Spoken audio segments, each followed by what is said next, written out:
a $50 million gap that was previously unannounced just in education funding. And thus, that 1,000 teachers that we may have lost now becomes 2,000 teachers. Now, as for technology, let me say a few words about technology. In this plan, it seems laptops, not students, come first. Now, I love technology. It's with me all the time. I can't do my work without it. But I've never met a laptop that taught a student how to appreciate poetry or art.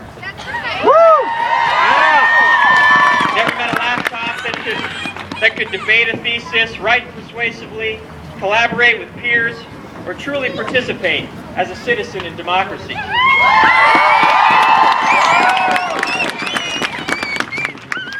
So herein lies the problem. Technology is a means to an end, not an end in itself. And yet Mr. Luna's plan, the goal is more technology because it's cheaper than paying teachers. Rather than thinking about how we can enrich and supplement current school programs, like the many states that Mr. Luna likes to cite, we're taking one form of learning and trading it for another.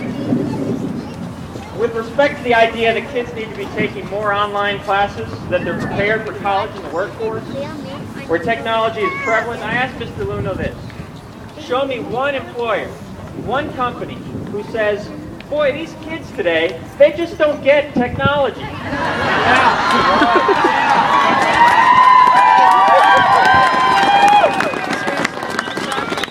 Finally, let me just say this. Whenever reform movements like the one we're currently seeing, driven by Bill Gates and a lot of corporate interests, emerge in this country, they're usually driven by fears. Fears that other countries are outpacing the United States, as indicated by international tests. Well, in those countries, let me tell you, teachers are not just respected, they're venerated. In those countries, teaching is considered a noble profession, and it's not just given lip service by politicians, but truly appreciated and respected by the population at large. So if we want to look to some of these countries who are supposedly leapfrogging us in terms of educational achievement, which is a dubious premise, we might want to rethink a reform approach that demeans teachers, such as this one.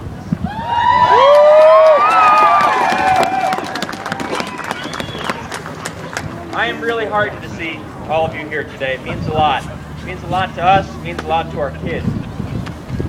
I hope that you keep showing up. Keep writing to us legislators. Write letters to your editors. Talk about it around the water cooler or at the gym. People need to make noise about this plan because it's not going away, and the folks in this building need to hear from parents, the consumers.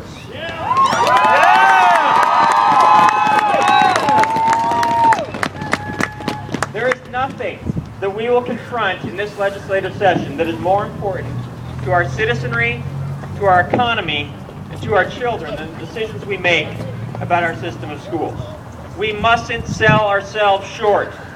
There's no question that we are in difficult times, but we've faced difficult times before as a state, and generations before us have made those tough, politically courageous decisions that have set us up for future success and prosperity. Putting students first shouldn't be a clever branding slogan for a flawed set of policies. We must truly put our children first as a guiding principle for everything we do at the State House. Thank you very much.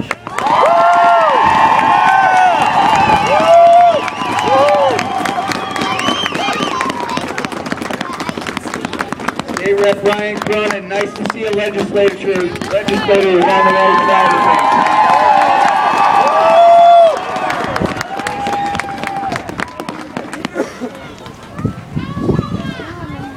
Thank you. Our next speaker, Boise State University Professor Jeff Wilhelm, is director of the BSU Writing Project. He has published 18 books and over 200 research articles, and he lectures all over the world on literacy education. And as you can see, Jeff's bringing out a new school teacher for next year.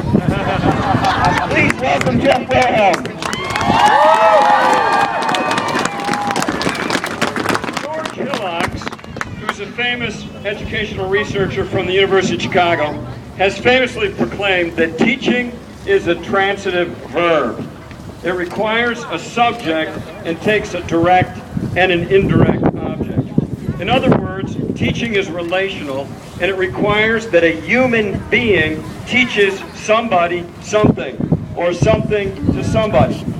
According to Hillocks, forgetting the specific human beings involved means that you cannot be said to be teaching at all. In this regard, I'd like to comment as a researcher on just 3 of the proposals in the current plan.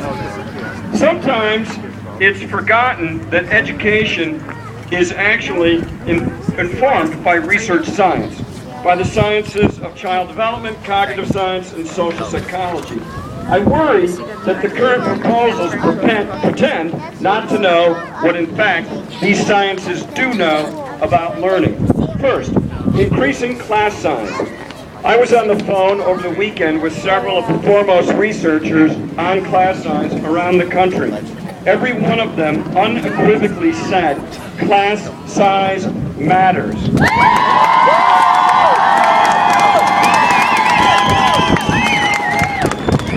Every one of them said if you increase class size, you will decrease learning.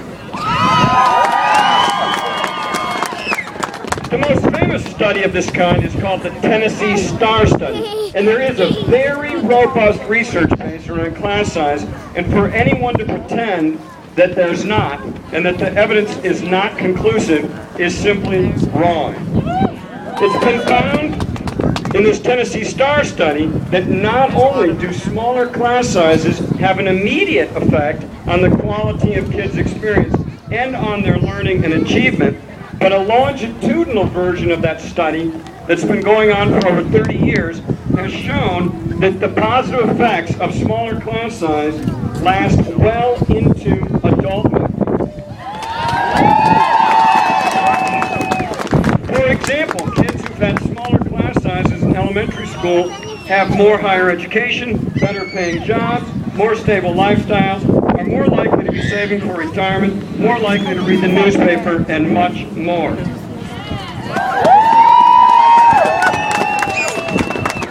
Here's the bottom line. The research base is clear. You cannot do the same thing with more kids. The quality of teaching and learning will be eroded. There is a robust research base that proves it. More kids in a class leads to less learning.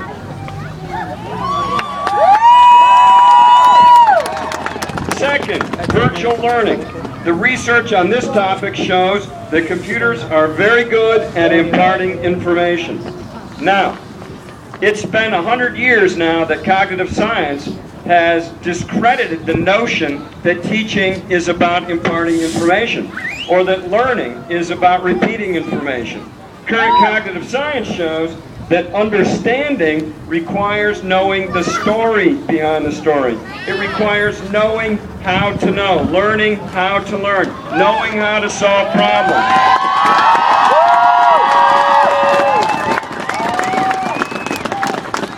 Research out of Vanderbilt University, reported on by Rich Lair from the Cognition and Technology Group, argues that almost all virtual learning environments are basically doing the same kind of information transmission teaching that was discredited 100 years ago. In fact, what happens is we spend a lot of money on doing glorified worksheets.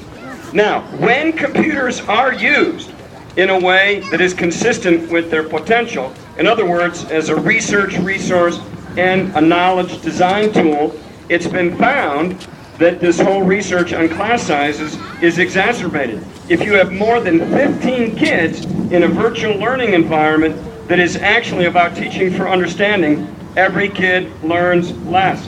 So, this computer-assisted instruction is not going to solve the problem of class sizes. It's going to require smaller class sizes.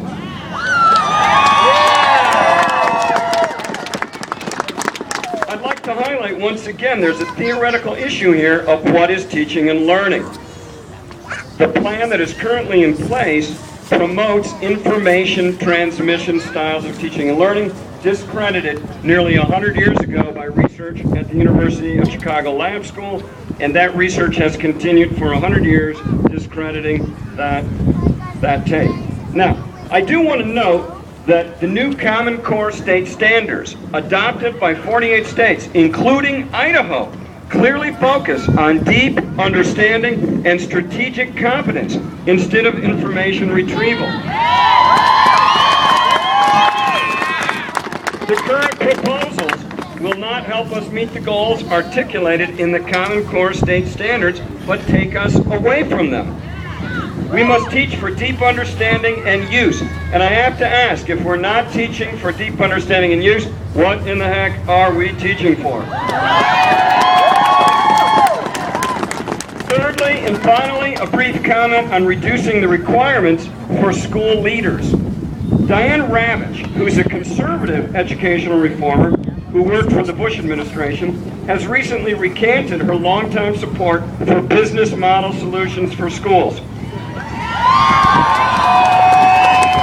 In her recent book, The Death and Life of American Education, she argues that using business models for schooling and soliciting the advice of businessmen for educational policy has led to unmitigated disasters.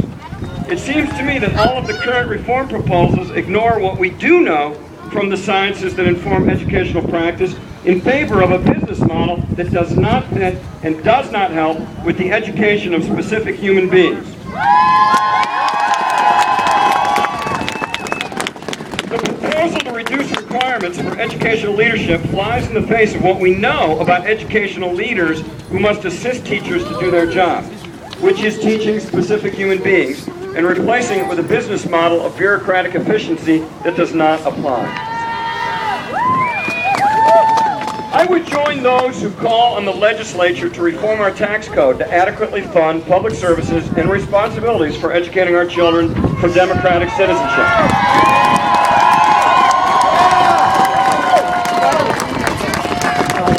When the educational reformer Jonathan Kozol visited Boise 2 years ago for the BSU Distinguished Lecture Series, he said that he was often accused of saying that we should throw money at education.